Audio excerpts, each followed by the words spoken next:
এক আপু তার মামাকে রিসিভ করার জন্য এয়ারপোর্টে যাচ্ছিল। তো তার পাশের সিটে একটি ভাইয়া বসা, খুব কান্নাকাটি করতেছে। তখন সেই মেয়েটি সেই ভাইয়াকে জিজ্ঞাসা করলো, ভাইয়া আপনি এত কান্নাকাটি করতেছেন কেন?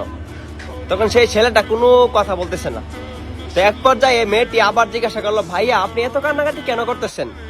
তখন সেই ছেলেটা বলতেছে, আমি দূর প্রবাসে পাড়ি দিচ্ছি।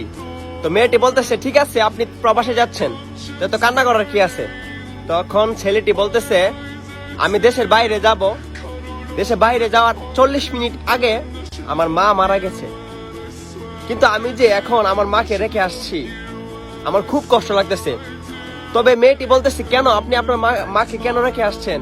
আপনি চাইলে তো আরো পরে আসতে পারতেন। তখন সেই ছেলেটি বলতেছে, আমার ওই সামর্থ্য নাই যে আমার একটা টিকিট ক্যান্সেল হওয়ার পর আমি আরেকটা টিকিট করতে পারবো, ওই টাকাটা আমার নাই। আসলে ভাই, কিছু কিছু মানুষ আছে টাকার কাছে হেরে যায়, টাকার কাছে হেরে যায় সবকিছু, টাকার কাছে হেরে যায় একটি ছেলের স্বপ্ন। আসলে কতটা কষ্ট নিয়ে ছেলেটা কান্নাকাটি করতেছে, মানে কতটা কষ্ট নিয়ে একটা ছেলে প্রবাসের মাটিতে আসে, একমাত্র তারাই বুঝে যারা এখানে আসে।